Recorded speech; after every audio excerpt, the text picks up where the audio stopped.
everyone. Good to see some now a little bit familiar faces once again. Welcome to our second meeting of the Southeast Guiding Coalition. Jed is again showing kind of our rolling screen. I'm going to set up the meeting tonight. We really have a full agenda. We have a wonderful presentation that we'll have tonight from Danny Ledesma. And we will actually introduce her a little more formally to all of you, and she'll be leading a presentation for us, describing the tenets of and helping us see our work that we have, our impending work, through a racial equity and social justice lens. Hopefully you got a bit of a preview with that in your homework for this week. I didn't send a reminder to anybody, but I think hopefully folks got to their homework and were able to do a little bit of reading so that you're ready to go and prepared. There'll be some neat activities tonight, a lot of interaction with breakout groups. So we're excited to get going with that. Hopefully in the Dropbox over the week, you're able to take a look at the minutes from the meeting. In a normal meeting, I guess in person, we would discuss the minutes, see if there are any things that we need to correct for the minutes. But in this setting, what we will do is if you saw something glaring, I actually saw that I got some credit for things that Dr. O led last week. And so we'll make sure we correct those and put her name to those. If there are any other things that you see, please put that in the chat. I believe Judy's running the chat again tonight.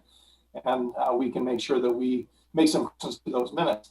Once again, just a reminder, all these meetings are broadcast live through the YouTube channel with the district, and then they're also available via link if folks want to view them. So if you have questions from folks during the week around the community, let them know that if they go on the district website, they can actually find each of these meetings.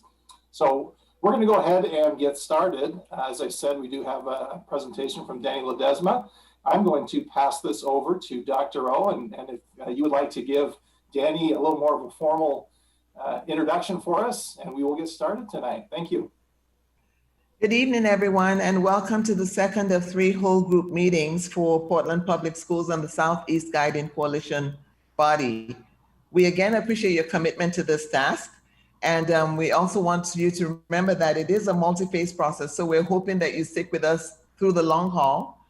There are 2 phases in this process. Phase 1, which will conclude with the recommendation to the Deputy Superintendent in December, and phase 2 will begin in the spring of 2021. Like Kent, my co-presenter, said, tonight, of course, we will continue our conversation on the charge and principles of the Guiding Coalition Group, and Danny Ledesma is going to lead.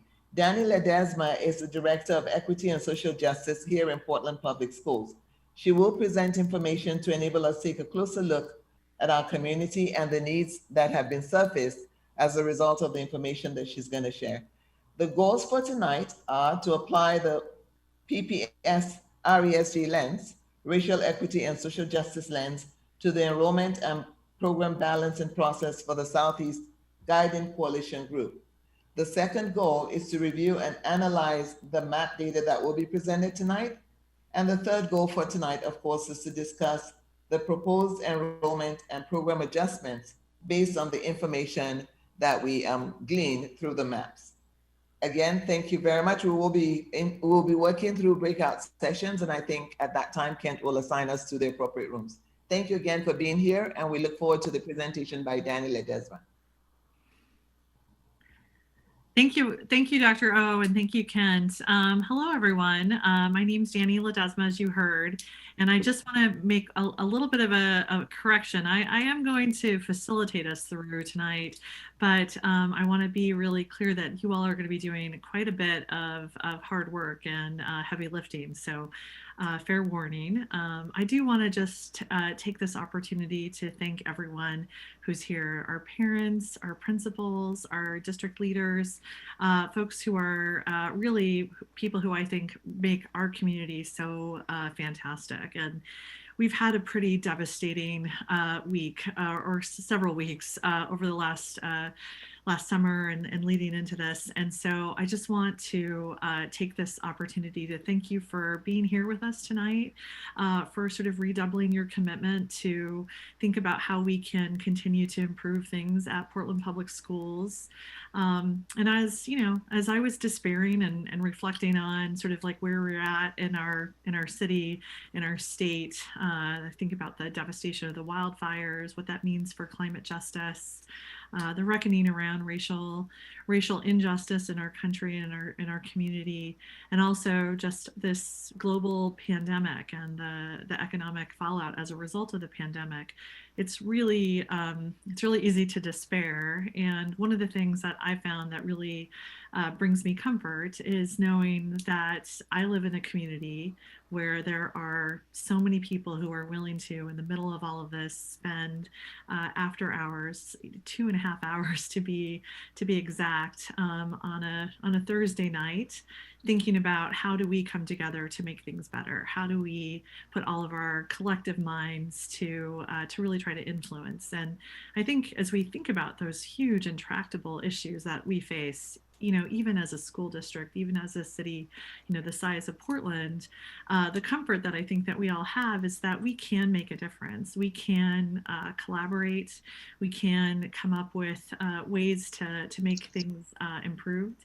And that is inspiring to me. And so I just wanted to thank you at the outset for the hard work that you'll be doing, and also just the recognition that you all are here amidst pretty excruciating circumstances. And as a longtime Portland resident, I really appreciate it and know that you are what makes our community so special and worth fighting for. So what we're going to do today, if we go to the next slide, we are focusing on racial equity and social justice.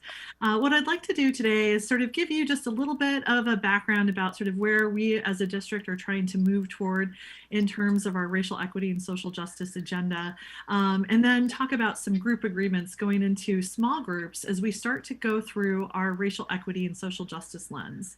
What I'd like this group to do is get to some sense of a shared analysis about some of the conditions that we're going to be contending with as you start to make recommendations to our deputy superintendent around priorities for balanced enrollment and programming for PPS. And so we're going to go through a lot of hopefully what will be really interactive small group time. So we'll go into some small breakout groups, and I want to thank our facilitators in advance for all of the work that they'll be doing and sort of making sure that folks are engaged and really sort of bringing all of their ideas to the forefront and then communicating that out in our large group discussions.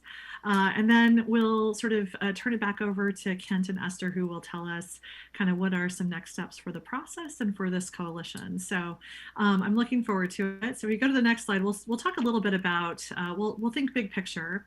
So 2 years ago, our community came together to develop a vision, not only for our graduates of Portland, but for our district. What do we want for the Portland students, and what do we want for educators and for the system to be able to improve?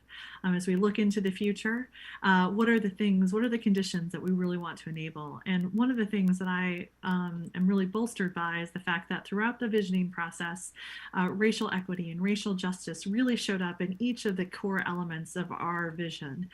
This is something that teachers, principals, district staff, community members, parents, community leaders all came to the forefront and said that racial equity has to be embedded throughout each of these key elements of our vision, from our core values to the graduate portrait to our educator essentials and our educational system shifts. So as a district, one of the things that we've been charged with is how do we take this vision and make this a reality? How do we turn this into actionable steps? And so we focused on 5 system shifts, which are present in the next slide. And these 5 system shifts are just 5 of several that were identified. But one of the first that was at the top there was making sure that our systems and our structures are aligned towards racial equity and racial justice. And so we took these 5 system shifts, and from these 5 system shifts, we're sort of developing to emerge a strategic plan. And the sort of underpinning of the strategic plan is our action. which is on our next slide. And our theory of action is really what centers all of the work that we're going to be doing in our strategic plan and all of our actions. And what our theory of action says is that if we braid racial equity and social justice strategies into the essential work of the district, into our instructional core, that means that teachers, students, our curriculum, and that we're building a culture where we are creating strong foundation to support every student, that if we can do that, then our reimagination of Portland Public Schools will ensure that all of our students, every student, but in particular, we want to center the experience on Black and Native American students who tend to, unfortunately, have the biggest barriers in our system. But if we can really center the experience on Black and Native students, then we can really build that foundation to have a district that thrives and where our students can realize what we envisioned in that graduate portrait. So when we think about what those racial equity and social justice strategies are, in the next slide, one of the things that some of the ways that we're organizing around racial equity and social justice is that we have that core value, that core belief that is really not just embedded in our teachers and our principals and our leaders, but something that I've seen that folks are very passionate about in Portland. This is something that our community has a core value in, is that we believe in racial justice. And Portland was one of the first districts in the country to pass our racial educational equity policy in 2011, nearly a decade ago. The leaders and community in Portland sort of drew a line in the sand and said that we're going to really sort of drive all of our actions towards a far-reaching policy around racial equity. And so as we think about building off of that strong foundation and the subsequent work that we did as a district to be able to create conditions, to be able to support courageous conversations, to think about some of our equity planning and some of our care teams, one of the things that we wanted to do is really sort of make sure that we held to account everyone using an equity lens. And so this is what we'll be doing tonight. And we really think about this equity lens as not the answer, but the disruptive sort of questioning, the critical thinking that's really going to help us transform our district and make sure that as we make decisions, as we inform our decisions around resource allocation, around important policies such as balancing program and enrollment, that folks are creating and taking the time to really go deep and to think about what is a shared analysis about what the problems are and what the potential is. And so we'll be focusing on that tonight. And then for many of you, we have an updated racial equity social justice framework that sort of takes our values, takes some of our work that we've been doing and sort of continues to sort of put that into some goals that we can create actionable steps at every level in the district. So tonight, what we'd like to do in our next slide is to think about sort of how we go about doing this work.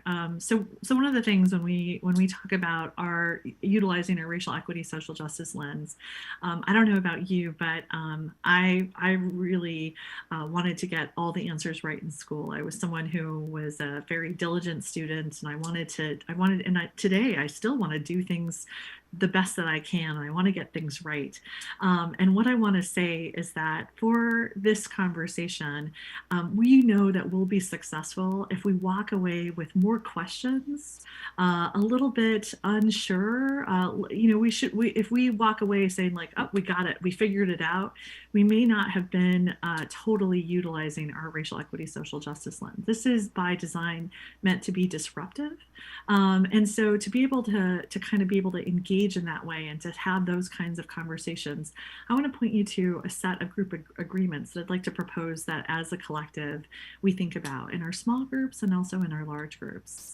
I want to encourage everyone to stay engaged. I don't know about you, but sometimes in conversations, as they begin to get more difficult, or as people are bringing in different viewpoints or different perspectives, or things that come into direct conflict with the way that I think about the world, sometimes it is easier just to kind of just take a step back, to sort of go to my telephone and to sort of think about, not necessarily staying engaged, but it is in staying engaged. It is in that willingness to be in dialogue and to be in conversation with one another that we can really sort of break through and move towards that transformation. We're going to ask folks to speak their truth, but to speak their truth responsibly, to remember that we're here together as a group, and ask that you be mindful of everyone who's in the room with you. And we're going to ask folks to listen, to understand, but more importantly, to listen, to believe.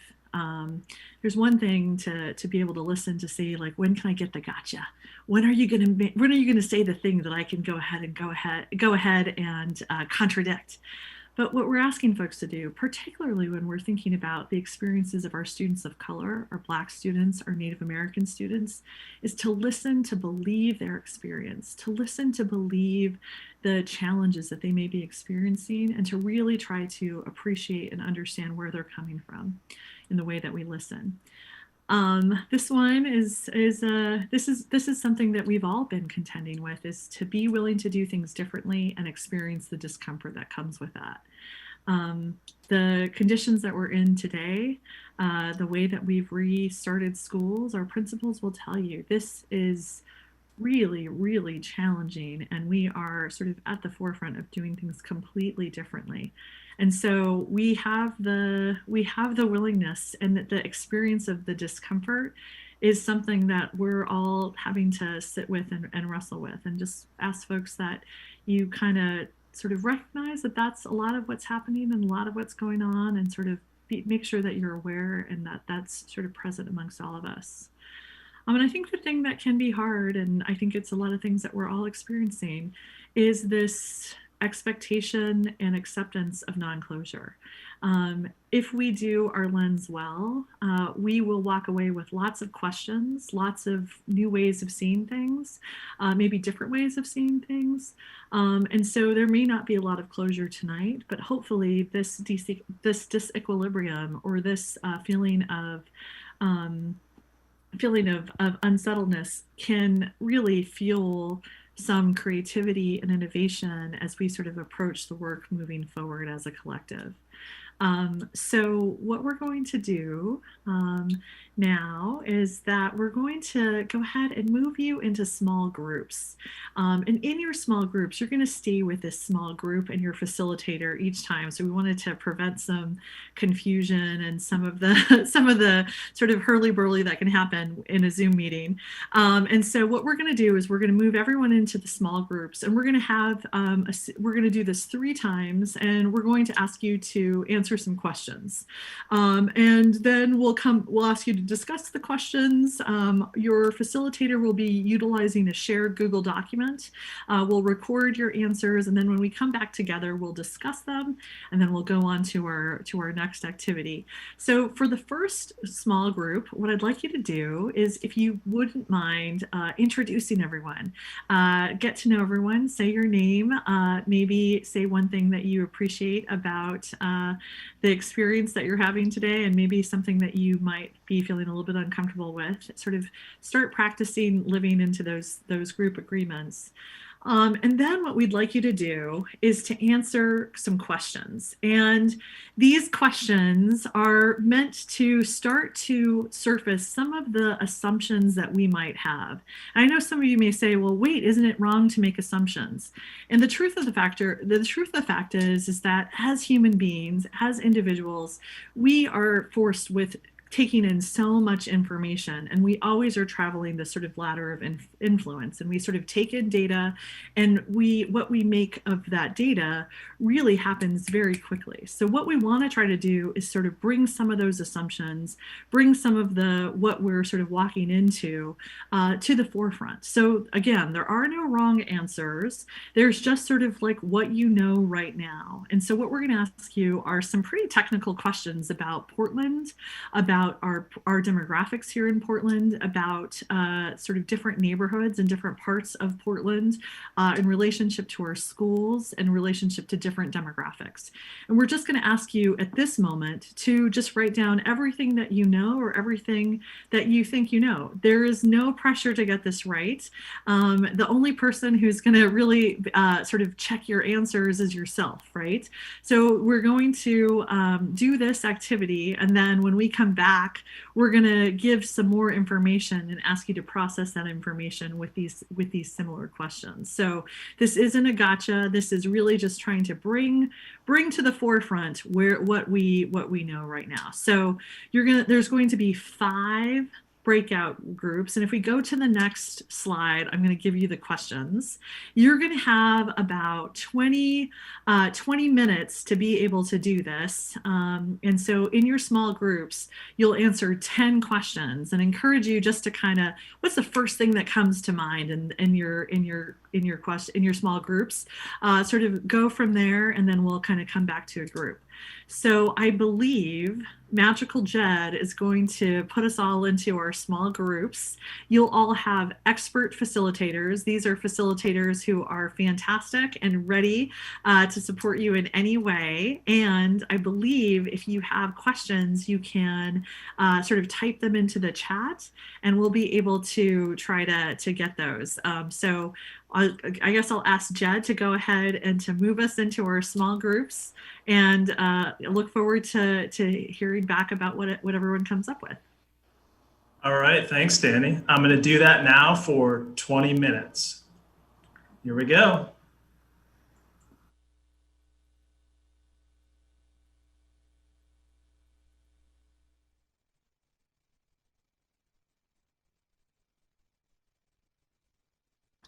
Thank you. I took my notes on a sheet of paper though, because I can't do the screen and type in the box at the same time. Okay. We'll take it. Yeah, I know. So do we have everyone back? Well, my group is back. All right. Well, welcome back, everyone. Thanks for doing that. Hopefully you've had an opportunity to get to know folks who you'll come back to be able to continue to delve deeper into these questions. So before we get into sort of some data to kind of test some of our first questions about, I guess I'd love to just open it up to the group and just ask, in terms of the process or in terms of the attempt to answer the questions, what were some challenges in answering the questions, or how was the experience for you? And you can chat, you can answer in the chat, or you can unmute and sort of share with everyone.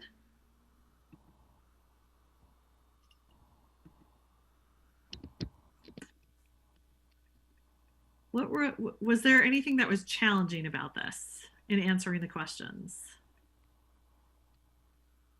I think, hello, my name is Martha Almendarez Langland. One thing that I found challenging is the tenets of whiteness and white supremacy present in our everyday focus of ideology, and thinking of the term BIPOC in a term of duality, which meaning white, black, versus understanding that BIPOC also means indigenous people of color and who all of that represents, without really knowing specifically who those other individuals within the BIPOC term that PPS has within its measurement of student achievement or students within the school district.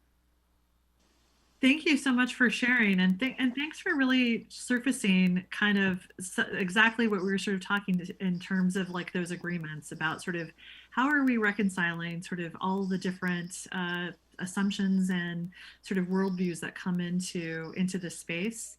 So thanks for kicking that off for us, Martha. Other folks, what was challenging about this, or what was your experience as you were answering these questions in your group? I come from this in the perspective of knowing about Portland in terms of planning and neighborhoods and streets and places that are townships and small communities. And so to talk about it in terms of school communities is a little bit different in thinking because I'm not familiar with a lot of the schools and where they're located, but I am familiar with places and the ideas of what a place could be.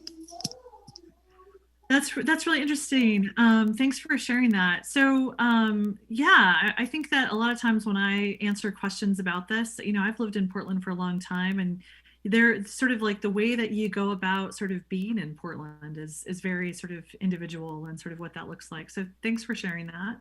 Other folks, how was this experience of trying to answer these questions in your group?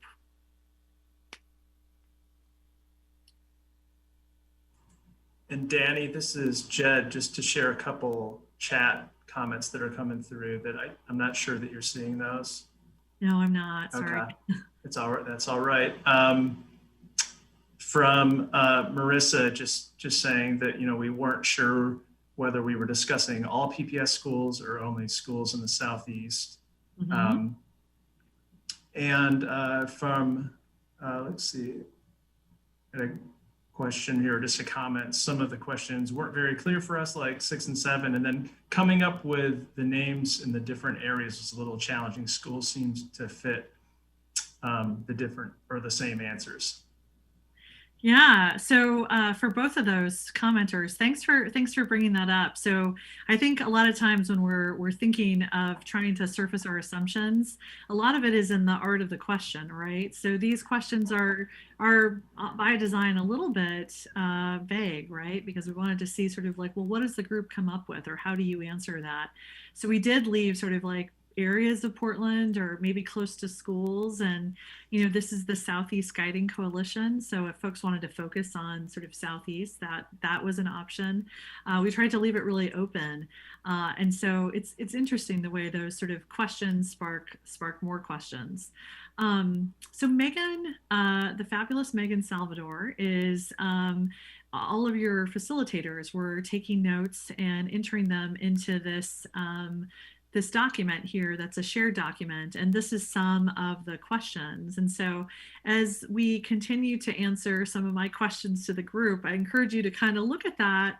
And as you look at sort of your group experience and maybe some of the other groups as they were answering the questions, as Megan, you know, kind of scrolls up and down, did any themes come out, or any sort of like common questions or common challenges or places of agreement in your small group occur? Danny, I'm actually wondering if I can ask you a question that's a little bit tangent to what you've just asked. Is that appropriate at this time? Absolutely. I love a tangent. Okay. So I think one of, thank you. When you first started sort of your introduction to this work and really looking at PPS's racial equity lens, I completely value and support centering, you know, centering our Black and Native students. I think there's no question around that. In looking also at Southeast, I think that for me, there's also a question of how are Latinx students really represented within this and within PPS's approach to equity and racial equity?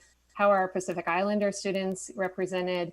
How are, you know, our very multifaceted, you know, Asian immigrant communities, you know, when we look at Russian speaking communities. So when I think of, you know, all of our students of color across this, I'm curious about PPS's approach to centering, you know, Black and Indigenous students, but also really looking at what is needed by, you know, the multitude of different communities of color that we're serving, particularly in Southeast Portland. Thank you so much for the question. I'll try to answer that briefly now, and then we can kind of come back to that, because as we talk about our lens and we start going into some of the questions, I really want to encourage you to think about the totality of the different demographic groups. But the reason why our theory of action is centered around Black and Native or Indigenous students is because we take the approach of targeted universalism, which says that if we really sort of focus in and recognize how folks are differently situated in a system, that if we really sort of focus on folks who are experiencing the most barriers, that there is a cascading effect, an ability, a muscle that is built to be able to not only attune to those two target populations, but also a muscle that's built to be able to think about how everyone is differently situated. So not only our Black and Indigenous students, but our Latinx students, our Pacific Islander students, everyone that you talked about. I think the way that we landed on Black and Indigenous students is that a lot of the work that we've been doing around racial equity has been centered around critical race theory, which sort of focuses on the permanence of racism and that pernicious racial hierarchy where Black students are always sort of situated at the bottom, if you will, and Native students aren't even sort of in the picture. And a lot of times will, particularly in Portland, my experience has been is that when we talk about race or when we talk about equity, there is an inclination to never say Black and certainly never say Native. And so we really wanted to focus in and sort of live into what we're learning around critical race theory and to use that approach of targeted universalism. But also we wanted to invite those questions so that we could also talk about like, and also how do we ensure that the muscle that we're building is also going to be responsive? How are we employing culturally responsive strategies so that every student of color is succeeding? So I really appreciate that question and that tangent. And when we start to look at some of our maps, I encourage you to kind of carry that with you and hold our feet to the fire to see how that plays out, particularly in Southeast. So thanks for that question. I'm going to maybe ask that question and then we'll kind of move forward. Did any themes come out or in your groups, in your small groups? Was there any place of sort of kind of getting to some shared consternation or shared ahas or anything about that happened in your small groups? Well, Danny, it seemed to us that in our small group, the same areas that had the poverty, the lack of internet, and it was the same community that shared all the burden of a lack of something. So inequitable resources was very apparent. Yeah, so the common theme was the inequity. Great. Anyone else?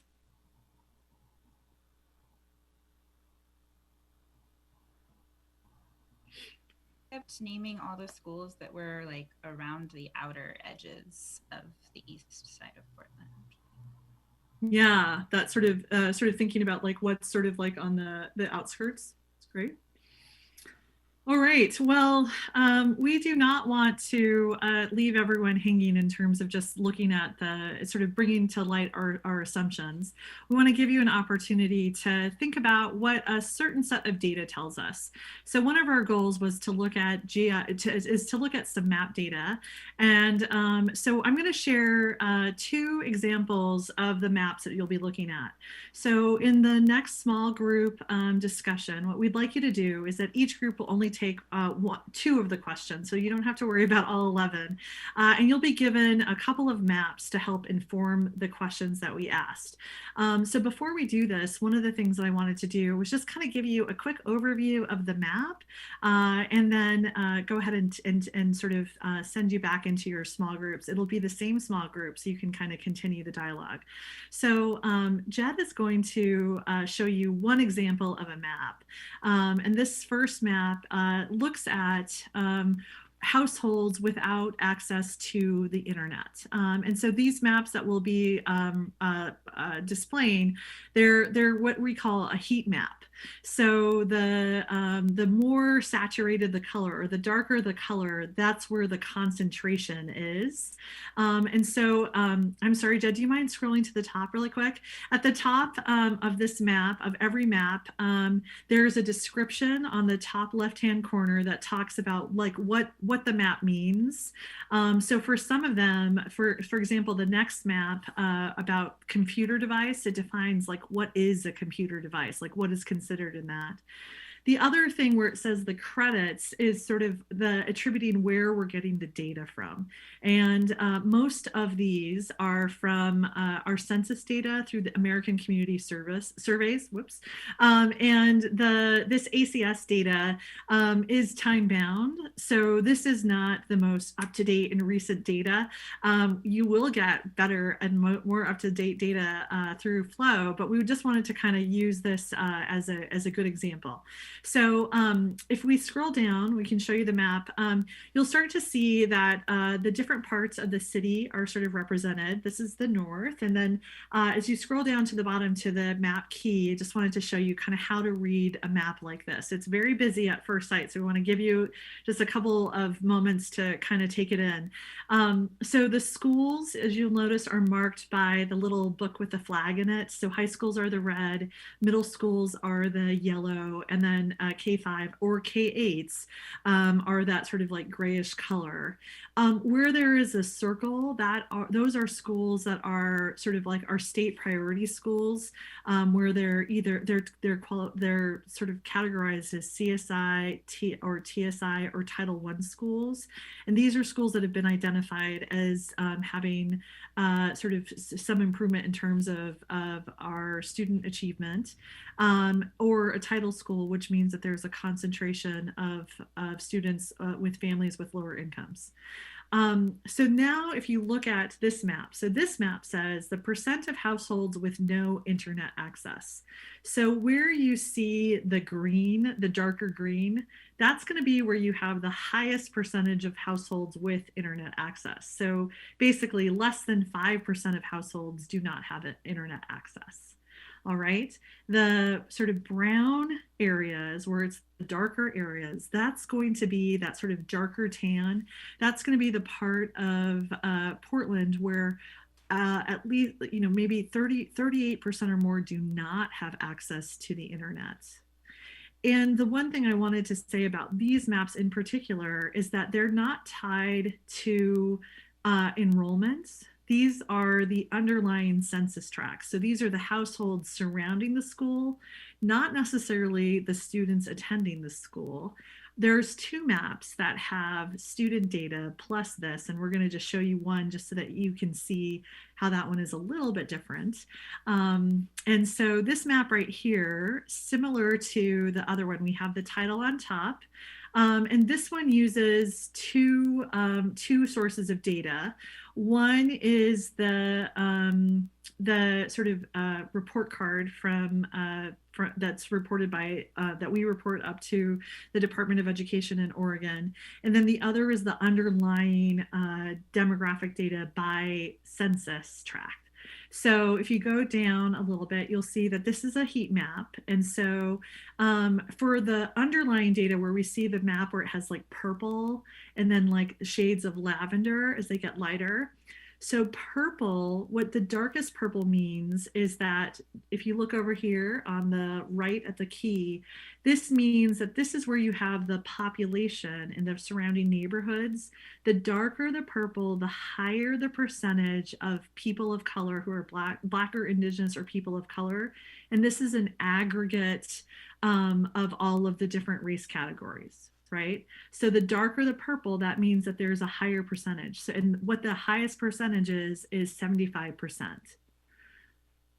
Now, let's go over to the left here, and you'll see on this map what we have is the student ethnicity. So each school, and we try to capture it sort of like over here, but each school is like a little disc. And the disc has the sort of race of each of the students. So this is enrollment data that we then reported up to Oregon Department of Education. So for this map in the disc, where you have circles that are mostly red or that salmony red color, that means that there's a higher percentage of white students. And then get your monocle out or your magnifying glass. This is, you can start to see all of the different categories that are there. And so for this, we are limited by the racial categories that are collected by the state. So it's not disaggregated to the level of, so for students, for example, who are multiracial, we don't have that next level of being able to determine which race categories they are, okay? So I show you these maps because what you're going to do in your small groups is you're going to be assigned 2 questions, and we're going to ask you to answer those 2 questions, the same questions from the surfacing assumptions activity, but to use the map data to be able to answer those questions. then we're also going to ask you to see where there were areas maybe of dissonance or areas of agreement, where maybe sort of like the answer that you originally had was exactly what bared out in terms of our data and our official data, or maybe it was the opposite. So Jed is going to send you back into your groups. Your facilitator will be able to have access to the maps, and they'll present them to you. And then we'll also be taking notes on the questions. And what I might encourage folks to do, because the screen is a little bit small, is you may want to kind of focus on the lower half of the city, since this is the Southeast Guiding Coalition. But always you can look at the whole thing. All right. Sounds good. So Danny, I'm gonna kick folks to their breakout groups for 15 minutes this time around, correct? That is correct. Okay, all right. Well, I'm about to do that.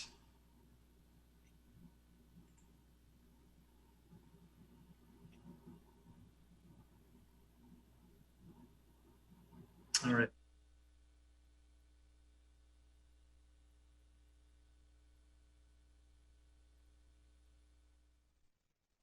$7:35. So if you want to start to emerge back on screen, that'd be great.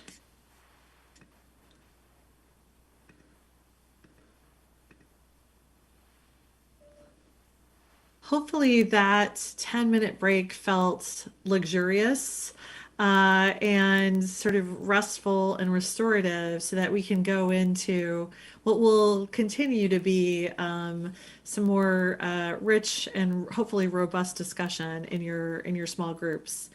So as we get back together as a group, one of the things that we wanted to do is just spend a little bit of time talking about our racial equity, social justice lens. And then what we'll do is we'll send you back into your small groups, and you'll be given a good 20 to 30 minutes to go through the prompts from the racial equity lens. And your facilitators will answer the questions for your group. And then we'll kind of come back and answer the last question as a collective, and start to think about, as you're going through the data, as you're thinking about your personal experiences and the expertise and your lived experience that you bring into the world, what might we adjust? So I'm going to ask us to kind of think about our racial equity, social justice lens. I'm going to just give people a little bit of time.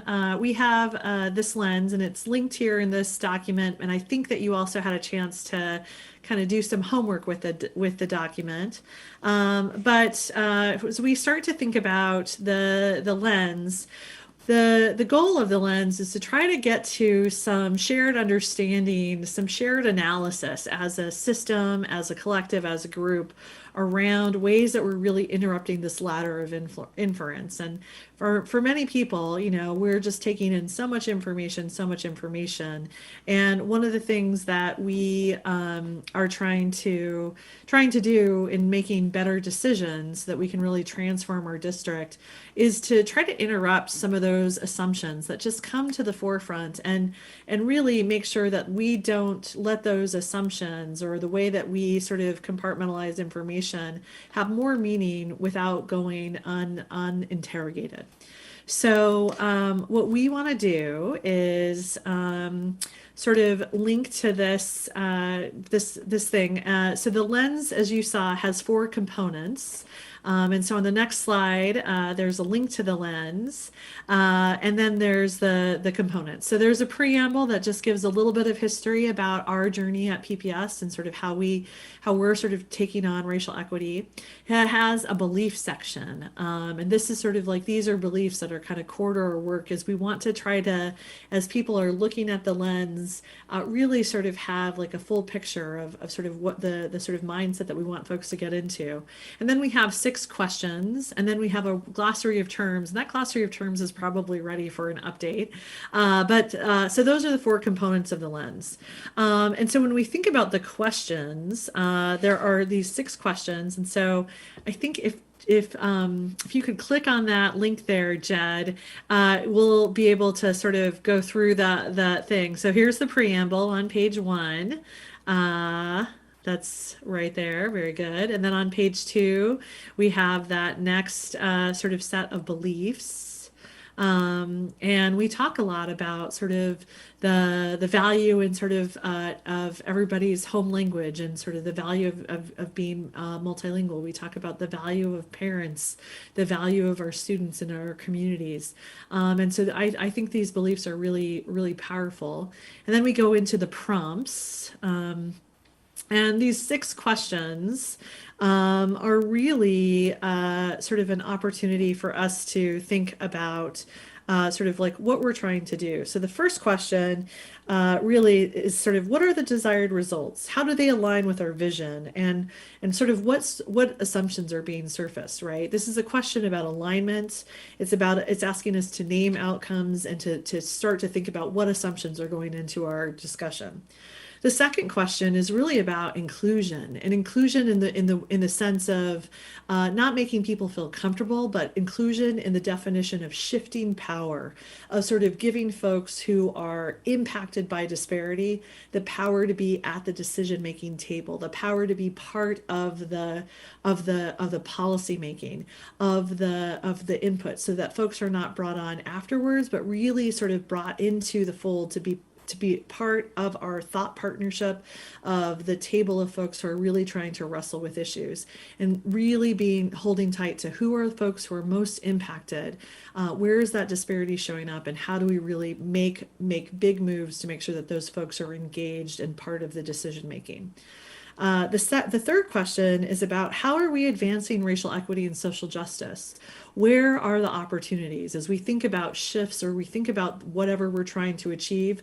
Where are we naming specifically the opportunity for racial equity and social justice? And it has some follow-up questions. It specifically asks, like, name the specific demographic groups. So when we heard earlier about the question, we're asking folks to center on the experience of Black and Native students. However, we know that in Southeast in particular, that there's a multitude of communities that we need to think about. We need to think about folks who are learning English, people who are who don't identify as Black or Indigenous, but who may identify as Latino or Pacific Islander or Asian or Southeast Asian. There's a whole richness there, and we want to be very specific about the demographic groups that may be impacted. We want to make sure that we're disrupting. When we think about the work that we're doing, where in particularly are we trying to disrupt a barrier? When we think about the way that folks are coming in differently situated, what is this particular action or decision or outcome that we're trying to achieve doing to disrupt those systemic barriers? And then we want to evaluate and we want to assess how are we going to utilize data so that our decisions are data informed? What data are we using and why are we using that data? You probably had some robust discussion about the imperfection of the data in the maps. Maybe some of your discussions included about like, well, I would maybe add this layer or this map is making me have questions about something else. And so how do we make sure that we've got a really full picture of data that may not just be something that you can capture on a map, but also something that you can hear in the stories and the experiences of our students. And so this question about data is really important. And then we'll get at the very end of our meeting today, we'll come back to this idea of continuous learning. How do we actually move towards transformation? By making adjustments when we go through these questions.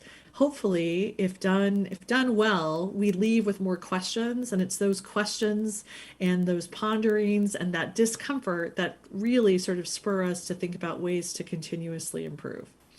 So what you're going to do in your small groups is you're going to go through the lens questions, but we're going to focus on the outcomes of our charge here today as the Southeast Guiding Coalition for PPS's balance enrollment and programming.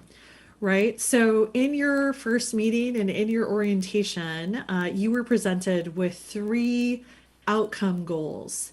And what we're going to ask you to do is sort of synthesize the data that you saw in the maps, some of the ideas that you've already come into this, and to really focus in and apply the racial equity, social justice lens, these prompts, these questions to these particular outcome goals, right? So when we think about like these goals, how are they aligned with the vision for PPS?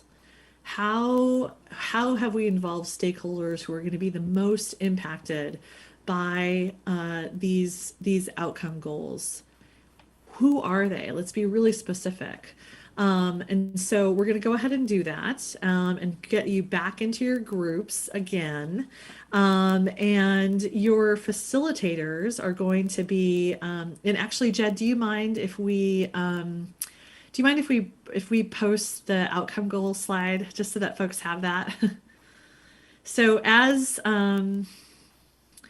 as you go to the outcome goals right here, you'll have this there, but in the shared document, we also sort of put that into the RESJ lens questions. So Jed is going to take you back to back to your small groups.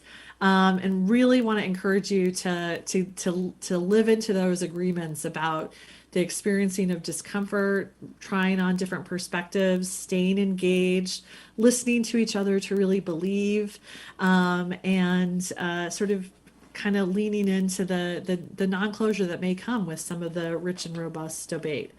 So Jed is going to go ahead and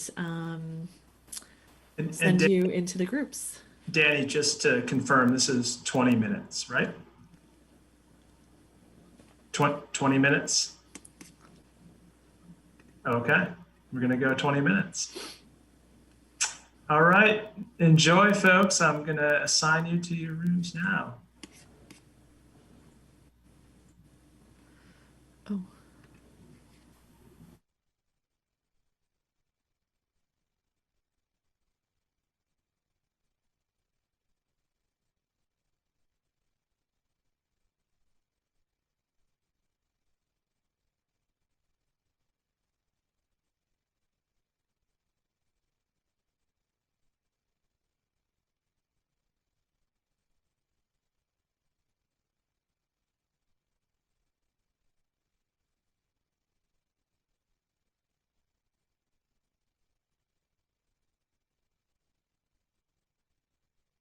Welcome back. I think we've got quite a few folks back. That 20 minutes, hopefully it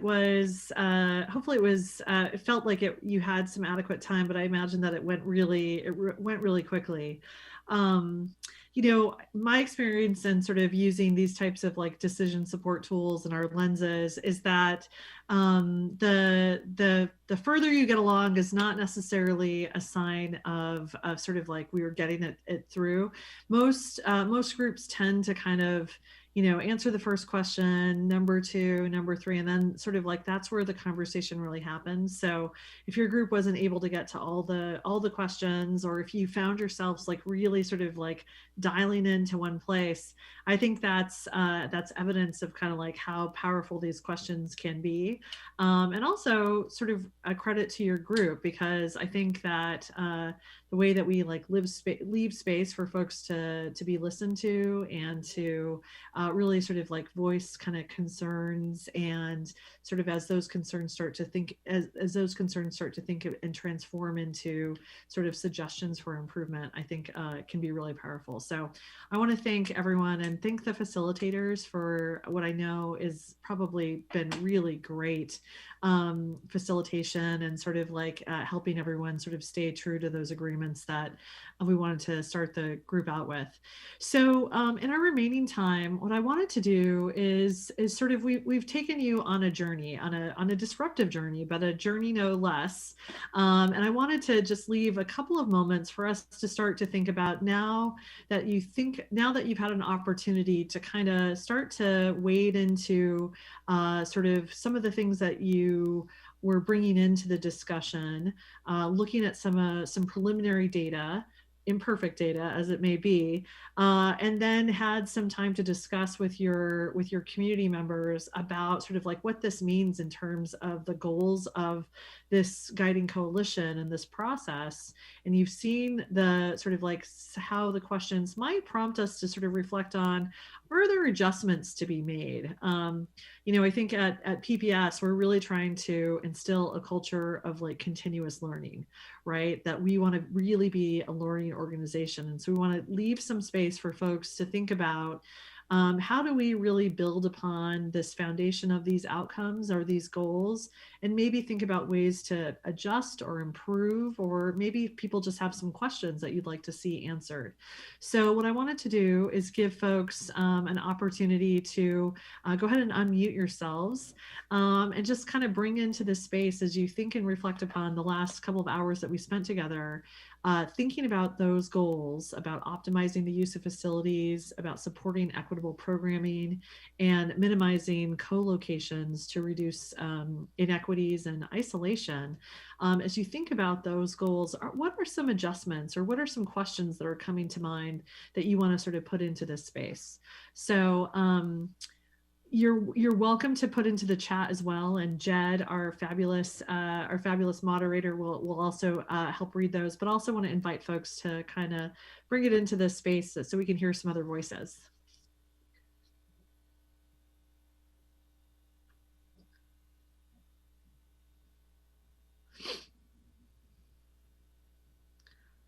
What are some questions or adjustments that you might suggest?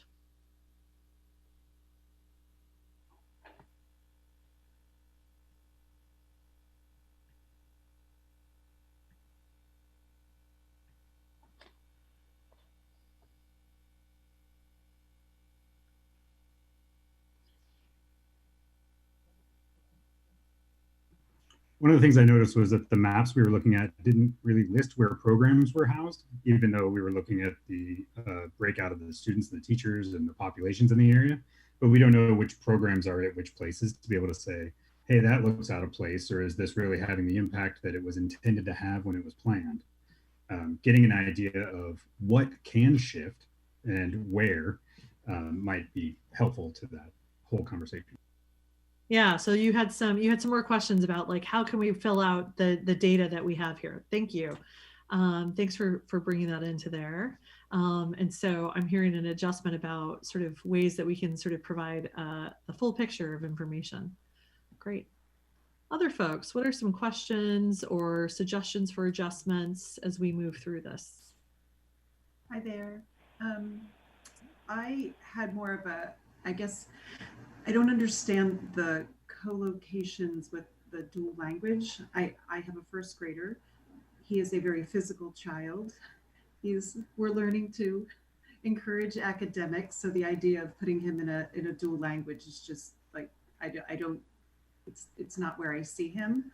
So more my question is kind of like, what's the background to this? Like, what's the academics behind this? That's everybody's like, ooh, dual immersion.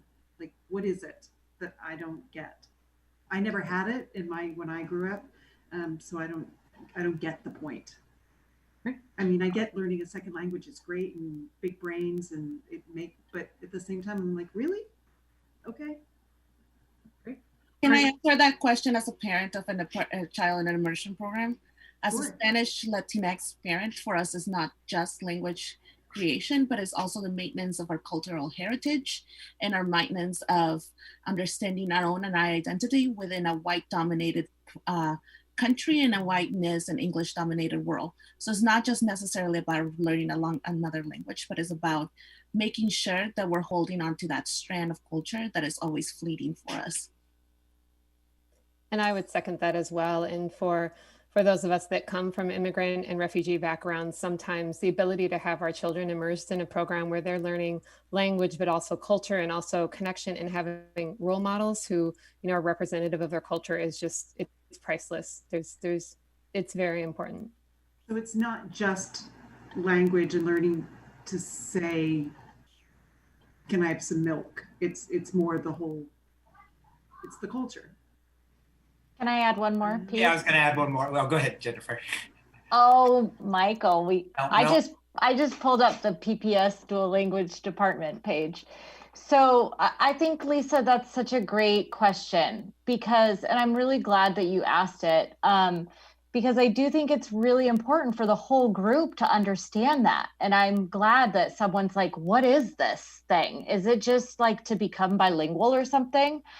And so I just wanted to say that the first priority, number one, of dual language is for our historically underserved students, our linguistically diverse students. So for example, in a Spanish immersion program, the program's really for our Spanish speakers to actually achieve the same level of English and academic achievement as English speakers all over the district, because all of the research shows that if Spanish speakers or Mandarin speakers or Somali speakers learn how to they really strengthen their native language academically, that all transfers to English.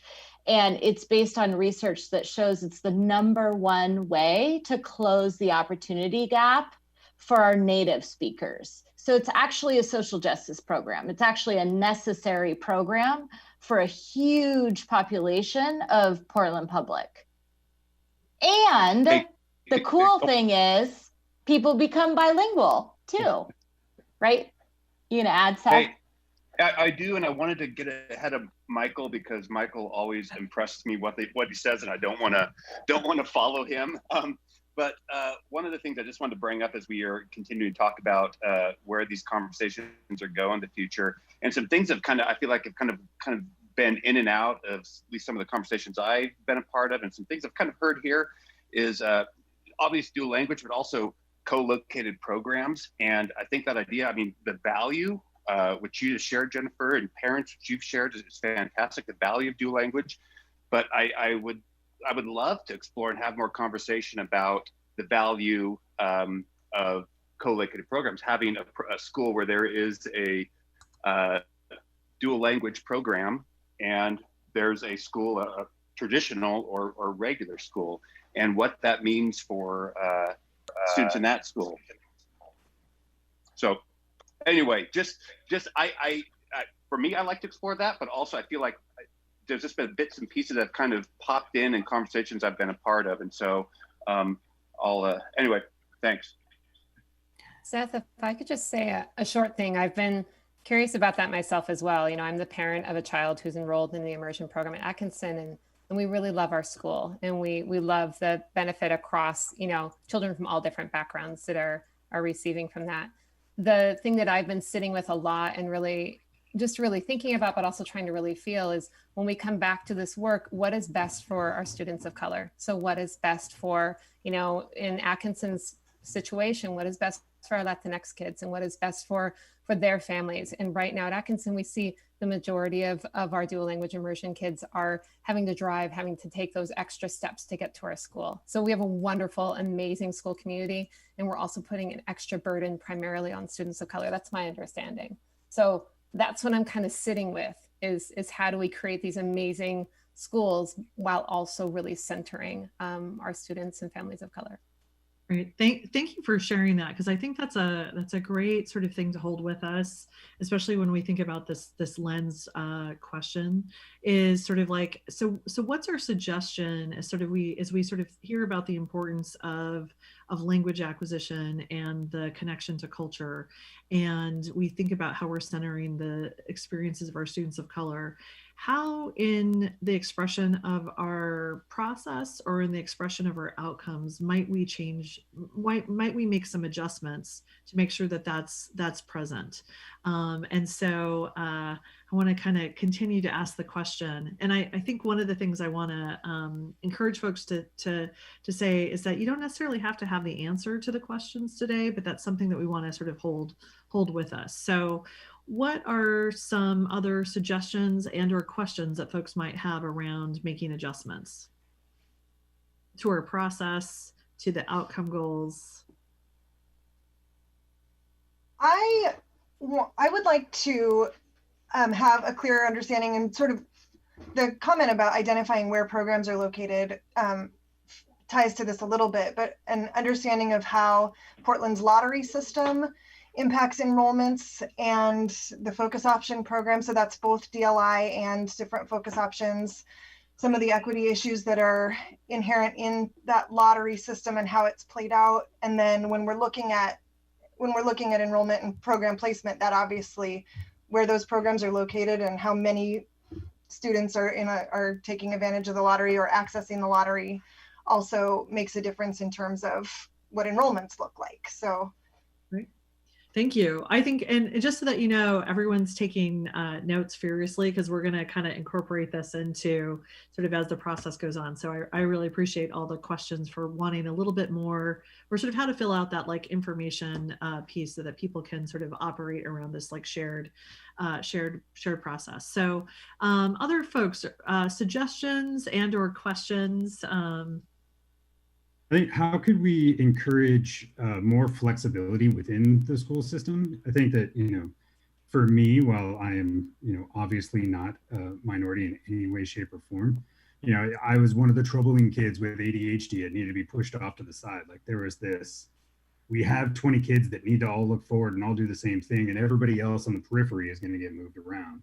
And as I've moved to, moved to Portland, which is more diverse than where I'm from, which is sad, but you see kind of the same thing happen with kids. Like that if they're bouncy and their energy, they're learning, but it's disruptive and they get moved on or moved out. How do we get flexibility within the schools to allow for children of just different personality types to still maintain access? Great. So that sort of like caution around like really making sure that there's some flexibility and responsiveness. Great. And breaking apart conformity, right? Like school for a long time has been conformed to a very prescribed set of ways that isn't working anymore. Great, thank you. Thanks for that clarification. Other folks that you might want to sort of like put into the space around making adjustments and or questions that we should consider? Well, it came up in our group, and I want to hit on it, I guess, a little bit, is more of just getting more information from our kids, high school kids, understanding, the ones that went through the different programs, understanding their perspectives, let them sharing their experiences with all of us. Some analytics around that would be nice for me. Great. Thank you for suggesting that and sort of bringing that into the space. I really appreciate that. Other suggestions? Or, oh yeah, sure. Yeah, I'm wondering how we can get the voice of teachers as part of the process. I have it on my weekly agenda for staff meetings to bring back an update of what we've talked about. And I could create an opportunity for the teachers at Atkinson to participate and weigh in that I can then, bring that voice. But I'm wondering if there's a different, more systematic way that we can gather that input. That's great. That's a really good suggestion. Thanks for that. Other folks. And so, oh sure, go ahead. I'd like to echo a few things that I've heard, which is I think this is a fairly privileged forum in a number of ways. And I think having an English only session that takes 2.5 hours once a week, it has a real human cost to it and represents a substantial barrier to a large part of our community. And I'm wondering about how we can balance that cost and remove those barriers to really hear from people who are already most impacted and will most likely continue to be impacted. I wonder how we can rearrange or cast a wider net to hear voices that are not going to show up in this environment. Thank you for that. And thanks for bringing that up. I really appreciate that. And I know that the team is really sort of trying to think about that. So thank you. Other folks, we're getting close to time and I want to make sure that we get to some next steps. So maybe one more comment. I just add one thing to Michael's comment. I just think it might be helpful. We also have some group or organizations in the community. I'm not sure that I know we talked about getting them here, but wondering if we need to make a stronger effort to bring someone like Apano or ERCO or some other organizations that also can help lend a pretty strong voice to our historically underserved communities. So anyways, just as an idea, adding to what Michael, I really appreciate that Michael brought that up. So thank you. Well, I think that's a great suggestion, and I really appreciate how everyone is sort of thinking about not only your own experience, but also trying to sort of round out the experience of all of our students and families in the district. I'm going to go ahead and turn this over. I just want to let folks know that I really want to thank you for your time and your space. I think Michael talked about the cost, and I also want to encourage folks to really sort of hold how influential you all are, and that there's a lot of power in the group and the collective, and being able to really help us in partnership sort of make and help to transform our school district. So I really want to appreciate everyone here for your time and for the effort and for just the way that you came into this space and sort of held tight to those group agreements again, and just incredibly difficult circumstances for many of us personally, and also for our community. So I just want to really want to just share how much I really appreciate that for all of you. And I'm going to turn it over to our partners to facilitate more. There's a slide that has my contact information. If you have any specific questions about the lens or about racial equity, you can feel free to connect with me, and we'll hear more about the next steps. I'll turn it over. Great. Thank you very much, Danny. Wonderful job tonight. Not only for the information that you share, but also for allowing our coalition to meet with each other and really talk about these issues as we try to gain some, some common understanding of the district's initiative around racial equity and social justice, and how really as a coalition it will be our challenge to apply these tenets as we work in this next phase, which will be starting at our next meeting. We've really tried to make sure that all of us kind of have some common understanding about a lot of things these first couple of meetings, and the third meeting will be real similar.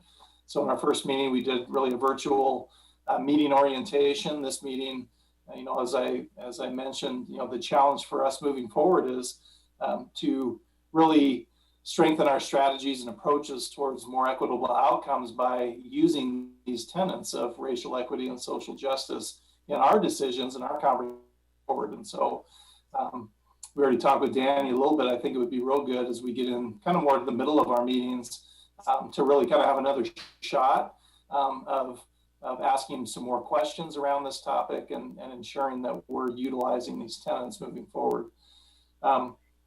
As we move into our next phase, so next week, we're going to be pretty data heavy. So as a flow team, we're going to be sharing some data, some real current data that we have. We'll be looking at demographic data, enrollment data, and really giving everyone that baseline picture of what the district looks like right now. We'll also hear from Charles Reinerson, who has worked with the district for a number of years doing enrollment forecasting. He's from Portland State University, so he's going to talk about really the trends that he sees in his work with Portland Public in terms of enrollment trends moving forward, because we do need that information if we're going to be looking at and creating new attendance boundaries. That'll be really the majority of our meeting next week will be data and doing some activities in groups to look at data that either Flo has prepared in concert with Portland Public or from Charles Reinerson with the straight enrollment data. At the end of the meeting, our goal is really to put a springboard. We call it a springboard proposal in our work. Whenever we start these boundary sessions, we don't just put a map up and then start throwing darts at it. I mean, it really is. We need a starting point, because there are some things, we know that Kellogg Middle School is going to open. That's an absolute. And so as we look at this work, we have to keep that in focus along with what we've learned here tonight. And so the springboard proposal will be revealed towards the end of the meeting, and we might actually have some time, depending on how the meeting goes, to do some initial work in breakout groups and to start creating some scenarios for all of us to review as a group. So that's what we're doing next week.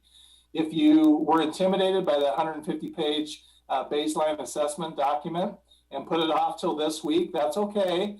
But now your homework really begins then if you haven't opened that up yet. So look in the Dropbox and find that document. You don't have to read it cover to cover. There's a lot of slides that you can kind of flip through pretty quickly. It'll be some information that will confirm some things that you learned tonight, but you'll also, I think it'll also challenge you in some areas too, as you look at that data. So please pay particular attention to the sections that have to do with Southeast. And if you want to look at the Northwest and Southwest and those at a different time, that's fine. So we do want you to take a look at the Southeast for sure before next week, and we'll overlay some more data to help support all of that information that you see in the baseline assessment. So I'm going to turn over to Dr. O for a few parting words and before we adjourn for tonight. Thank you. Thanks. So in closing, I do want to thank Flow Analytics, Danny Ledesma, Director of Equity and Social Justice, for her wonderful presentation. I know that for many of us, we delved into much more information that we thought we were going to get tonight, and we think that the information we got tonight will be beneficial for us moving forward. I also want to, on behalf of the leadership of Portland Public Schools, thank our Southeast Guiding Coalition committee members for their dedication, their commitment, and their participation this evening. As you can see, we still have a whole lot of work to do, and there's so much more thinking to go on. I hope that this night has sort of set the stage for what the expectations will be. Our next meeting will be on September 24th, and we just want to say again, thank you for your time. We appreciate your commitment, and we'll just continue to plod along until we find a resolution and serve the kids in our communities like we should. Have a great evening, safe travels, and enjoy the rest of your time.